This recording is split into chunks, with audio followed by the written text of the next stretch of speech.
Kami dari Kabupaten Tanah Toraja, Goa Takalar telah mengikuti dan direkomendasi kompeten. kompeten.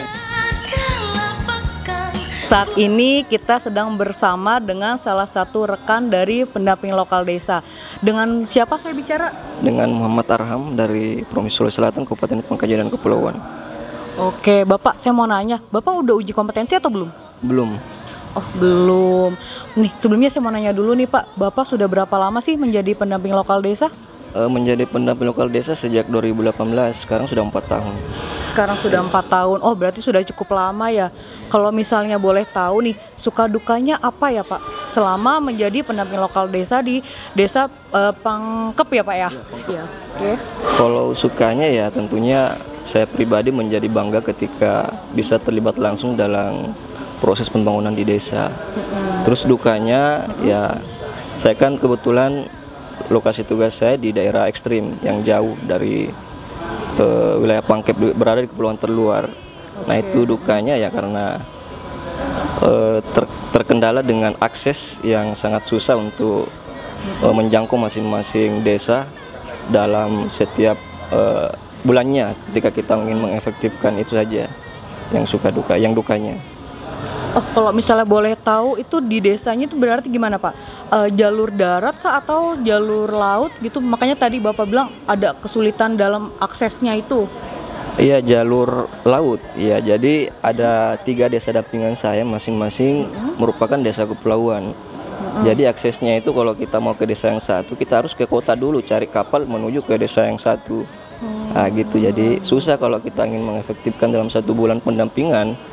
Terus berfokus pada 3 desa, susah, kecuali kalau kita merencanakan untuk bulan depan fokus ke desa yang ini baru bisa efektif seperti itu. Oke, terus gimana nih perasaan Bapak karena menjadi salah satu peserta yang mengikuti uji kompetensi ini? Persiapannya apa aja sih? Tidak ada yang sulit sih sebenarnya. Oke gitu, berarti Bapak sudah siap banget nih kira-kira untuk mengikuti uji kompetensi ini? Ya siap banget, Siap banget. Iya. Terus harapan Bapak apa sih setelah mengikuti uji kompetensi ini? Kira-kira Bapak mau seperti apa nih setelah menjadi pendamping yang kompeten? Harapannya tentunya ingin menjadi lebih baik lagi ke depan ya dalam bekerja sebagai pendamping lokal desa. Artinya kita harapkan ada ada kehidupan yang lebih bagus lah ke depan ya, berkaitan dengan operasional lah, gaji lah, kemudian peningkatan status dari yang tadinya kita masih istilahnya honor ya, mungkin diangkat sebagai P3K seperti itu mungkin. Oke. Kalau untuk desanya sendiri apa nih Pak harapannya? Kalau untuk desa harapannya apa ya? Iya, terus membangun desa dengan menggunakan dana desa yang sudah disediakan oleh pemerintah, kemudian tetap membuat program yang sesuai dengan prioritas yang berdasarkan dengan data rekomendasi SDGs maupun IDM, itu saja. Oke, berarti Bapak udah mantap banget nih ya untuk ikut uji kom ini ya. Iya, sudah siap banget. Wah, sudah ini siap sudah banget nunggu nih. antrian nih. Wah, berarti Bapaknya udah beneran mantep banget ya. Oke, terima kasih ya Bapak. Semoga sukses dan lancar untuk uji kompetensinya. Semoga sehat selalu. Mari Bapak.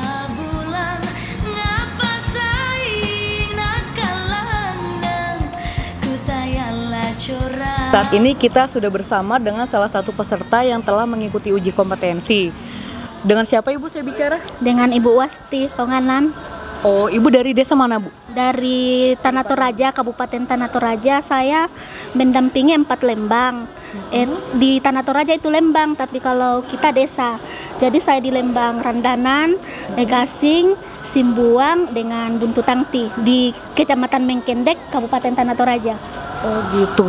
Berarti sudah berapa lama Bu menjadi pendamping lokal desa? Kurang lebih 7 tahun lah Bu. Iya. 7 tahun, berarti sudah lama sekali ya Bu ya. Kira-kira suka dukanya apa nih Bu menjadi pendamping lokal desa? Kalau dukanya ya lokasi saya, maksudnya tempat tinggal saya tidak sedang berada di desa. Jadi saya di Makale, tempat pendampingan saya di Kecamatan Mengkendek. Mungkin 12 kilo lah dari daerah tempat tinggal saya. Oh gitu. Jadi untuk jaraknya sendiri itu agak jauh ya Bu dari tempat tinggal. Nah, saya mau nanya Bu, gimana tadi pengalamannya saat uji kompetensi? Deg-degan nggak Bu? Sangat Bu. Sangat Apa deg-degan? iya, sangat. Gimana Bu? Coba bisa diceritain nggak Bu? Saat pengalaman kami setelah melakukan sertifikasi ini, pertama disampaikan lewat telepon oleh TA bahwa mau mengikuti sertifikasi PLD. Saya merespon dengan baik, ya baik Pak, saya akan ikut. Ya. Biarpun saya tidak mengetahui dengan pasti bagaimana pengisian portofolio itu. Terus kira-kira persyaratannya apa aja sih memang Bu untuk mengikuti uji kompetensi ini? Ya minimal pengalaman kerja kan 2 tahun. Itu sih. Bu, boleh nggak Bu kasih tips dan triknya nih, kira-kira gimana sih cara melaksanakan uji kompetensi ini dengan lancar? Kayaknya Ibu udah siap nih, benar-benar menyiapkan segala sesuatunya dengan baik gitu. Yang pastinya setiap pelaksanaan kegiatan di desa harus ada dokumentasi pelaporannya. Kalau umpamanya bagaimana persiapan kegiatan itu, mulai dari monitoring, umpamanya perencanaan ini mulai dari pembentukan timnya bagaimana, apa-apa saja yang disiapkan, begitu bagaimana pelaksanaannya.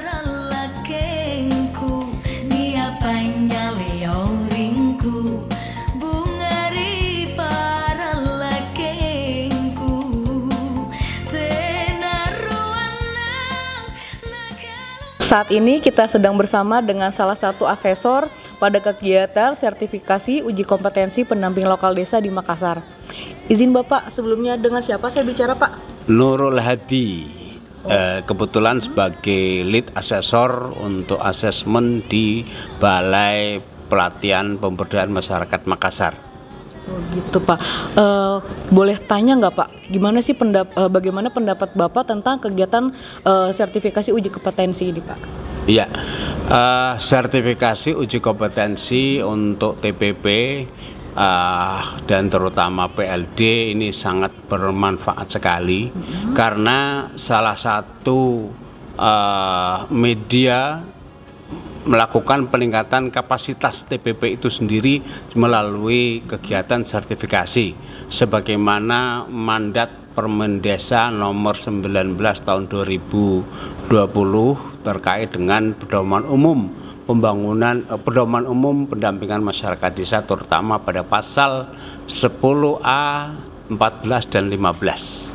Saya mau tanya nih Pak, untuk prosesnya sendiri nih Pak, kegiatan uji kompetensi ini seperti apa ya Pak? Ya, proses kegiatan sertifikasi atau uji kompetensi pendampingan lokal desa ini sebagaimana kebijakan Gus Menteri bahwa pendampingan lokal desa akan disertifikasi sebagai prioritas pelaksanaan di tahun 2022 ini sejumlah 4.444 dan prosesnya tentu melalui pengusulan dari Korprop ya, yang mereka sudah mempersiapkan calon-calon asesinya, kemudian dari Korprop mengusulkan ke Kapus P3MD, ya, dari Kapus PM3D kemudian disampaikan ke LSP untuk dilakukan penjadwalan sertifikasi. Penjadwalan sertifikasi, oke Pak. Untuk outputnya sendiri apa Pak, kalau boleh tahu? Ya. Outputnya adalah status kompetensi bagi teman-teman yang dilakukan uji, karena dengan uji kompetensi ini secara legal sah itu diakui kompetensinya sebagaimana mandat Permendesa itu sendiri, dan proses sertifikasi ini bagian daripada implementasi aturan yang ada gitu. Begitu. Kalau tantangannya ada nggak sih Pak sebenarnya untuk kegiatan uji kompetensi ini selama ini, dan kalau boleh tahu nih Pak, sudah berjalan berapa angkatan ya Pak untuk uji komnya? Ya, untuk uji kompetensi PLD terutama itu baru 2 angkatan, yaitu angkatan pertama pada minggu lalu dan angkatan kedua minggu ini. Minggu lalu ada 6 TUK dan minggu ini ada 7 TUK. Masing-masing TUK 90 asesi dari pendamping lokal desa itu yang dilakukan asesmen, dan ini nanti akan bergulir sampai dengan akhir tahun sehingga sesuai dengan target kementerian bisa mencapai 4.444 sesuai dengan target Gus Menteri itu. Nah, itu targetnya. Ya. Kalau untuk tantangannya Pak? Oke, nah begini, para asesor dan juga para asesi, selama 2 kali kami melakukan asesmen di Balai Jogja dan juga hari ini di Makassar, ada beberapa catatan penting bagi kami. Ya, pertama terkait dengan kesiapan para asesi. Ya, kami memahami kesulitan dan juga perjuangan dari asesi, terutama dalam hal ini adalah pendamping lokal desa, karena masih tahap awal, persiapannya barangkali masih minim, belum maksimal, belum matang. Nah, dan juga kendala dalam terkait persoalan persepsi terhadap portofolio itu sendiri. Nah, ini yang menjadi sedikit kendala. Sebetulnya pendamping lokal desa itu mayoritas sudah bekerja bertahun-tahun. Ada yang 6 tahun, 7 tahun, 5 tahun, dan juga ada yang mungkin baru 1 tahun itu. Nah, bagi teman-teman PLD yang sudah melaksanakan minimal 1 siklus pembangunan desa, akan dengan mudah sebetulnya memenuhi portofolio. Nah, hanya kendalanya tadi, 1 di aspek pemahaman. Nah, pemahaman apa? Yang pertama adalah terkait portofolio. Nah, portofolio itu adalah dokumen pribadi yang menyangkut tentang diri kita, di mana dalam dokumen paling tidak menunjukkan peran kita sebagai pendamping lokal desa.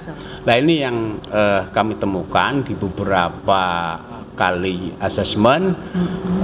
Portofolio tebal-tebal banget, tapi justru tidak ada 1 lembar pun yang menunjukkan peran PLD itu sendiri. Nah, ini yang problem. Nah, ini sebetulnya yang harus diluruskan terkait soal pengertian portofolio itu sendiri. Nah, dibedakan antara portofolio PLD dan portofolio desa. Nah, misalnya RPJMdes, RKPdes, APBdes itu adalah portofolio desa. Lah, portofolio PLD adalah prosesnya, di mana PLD berperan dalam melakukan fasilitasi itu sendiri. Nah, ini yang harus dipahamkan itu. Nah, oleh karena itu kami menghimbau kepada teman-teman PLD atau pendamping desa atau juga seluruh TPP yang belum sertifikasi, ini masih banyak kesempatan untuk 1 memperbaiki atau pemahaman terhadap portofolio itu sendiri. Nah, itu yang portofolio, karena asesmen kita itu adalah asesmen pada pekerja yang berpengalaman. Nah, karena berpengalaman kemudian kita hanya memastikan sebetulnya kompetensi para TPP itu sendiri. Nah, itu kendalanya. Nah, ada beberapa catatan lain ya terkait dengan masalah itu. Ini yang kami temukan, misalnya dalam format APL 01, APL 02 atau juga dokumen portofolio, itu sebetulnya asesmen ini netral, sehingga kita berharap tidak ada logo dari salah satu organisasi apapun itu, kecuali BNSP dan atau LSP, kira gitu. Dan tapi prinsipnya PLD semangat sekali untuk melakukan asesmen ini, walaupun dari jauh-jauh ada yang perjalanan 12 jam dan sebagainya. 12 jam, Pak? Iya, Pak. seperti yang ada ini hari kemarin itu lumayan dari 12 jam sehingga harus memerlukan waktu 2 sampai 3 hari untuk dalam proses ini. Nah, Perjuangan sekali ya, Pak. sekali. Nah, kita berharap ya setelah asesmen ini dan mereka dinyatakan kompeten, kita ingin agar tetap mereka itu menjaga kompetensinya. Karena dengan adanya asesmen ini mereka semakin lebih paham tentang apa yang harus dilakukan terkait dengan tugas pokok dan fungsi.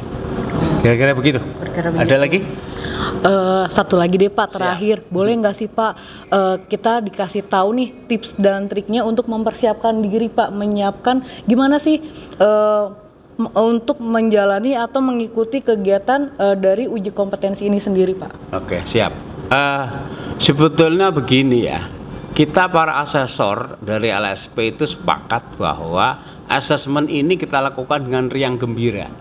Artinya bahwa kita tidak ingin ada tekanan mental atau ada intimidasi psikologis bagi para asesi, itu kita tidak ingin.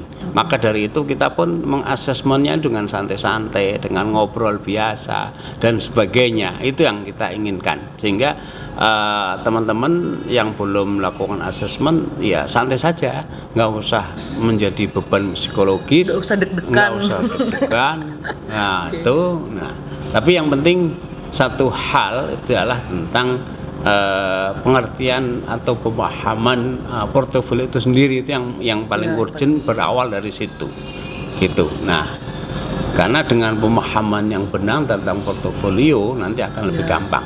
Itu tips mungkin salah satunya adalah untuk mengantisipasi portofolio yang tidak relevan dalam satu unit kompetensi. Misalnya itu teman-teman TPP itu bisa membuat semacam laporan fasilitasi kegiatan gitu loh, karena unitnya misalnya begini, melakukan fasilitasi pendataan desa. Iya, Pak. Misalnya itu. Nah, itu kemudian bikinkah laporan pelaksanaan fasilitasi pendataan desa. Itu akan membantu ketika nanti ada beberapa portofolio yang kurang pas itu. Nah, yang penting lagi begini, Mbak. Evaluasi kami selama melaksanakan ini, ada beberapa kelemahan PLD dalam menyiapkan portofolio. Itu satu, pada unit kompetensi melakukan fasilitasi pemanfaatan data. Ini agak lemah itu ya. Yang kedua, melakukan fasilitasi pelaksanaan pembangunan. Itu agak lemah. Yang ketiga, melaksanakan fasilitasi melakukan monitoring kegiatan pembangunan. Ini 3 unit kompetensi ini yang secara umum ini perlu diperkuat teman-teman pemahaman soal itu. Nah, karena begini. Nah, satu mungkin saya jelaskan supaya teman-teman yang di kemudian hari nanti bukan lebih paham. Satu, terkait dengan melakukan fasilitasi pemanfaatan data desa.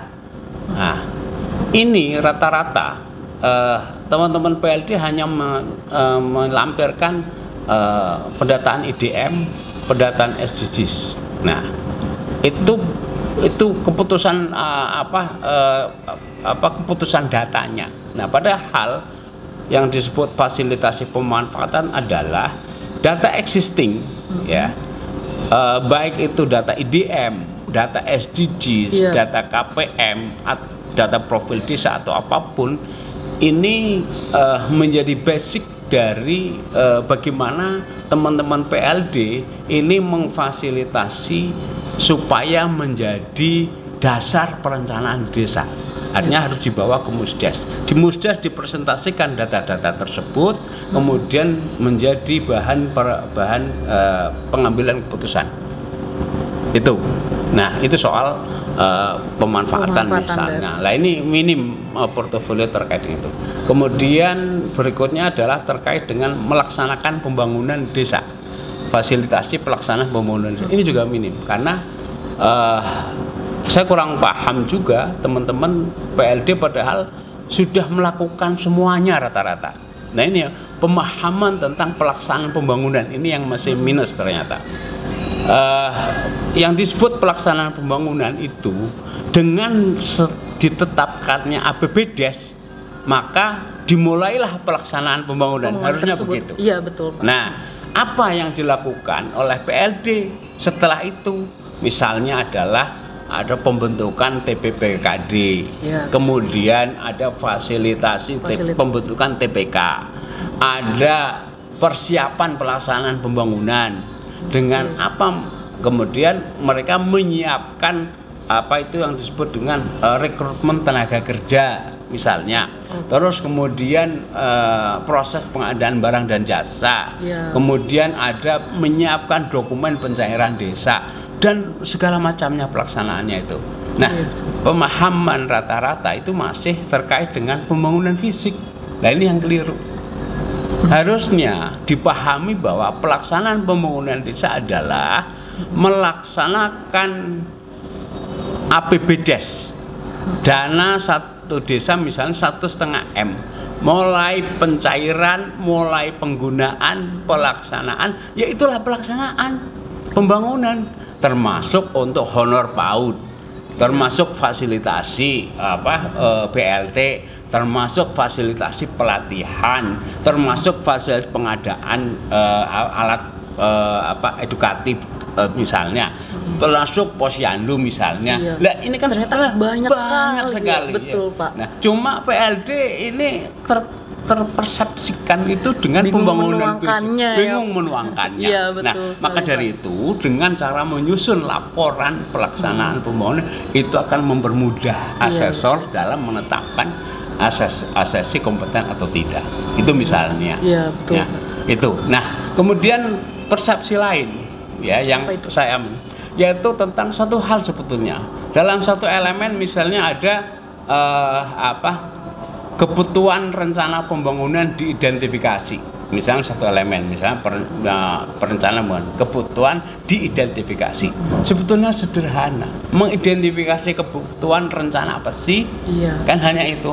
Betul. Langsung aja poin kebutuhan rencana pembangunan. Ya, menyusun RKP. Ya, kebutuhan menyusun RKP. 1, diperlukan tim.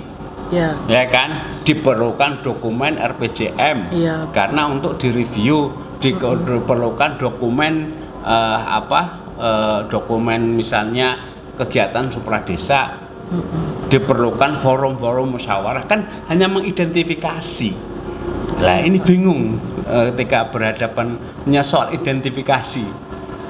Itu. Misalnya fasilitasi pendataan desa, kebutuhan data diidentifikasi. Permintaannya sederhana sebetulnya, bahwa pertanyaan sama dengan data apa saja sih yang dibutuhkan desa.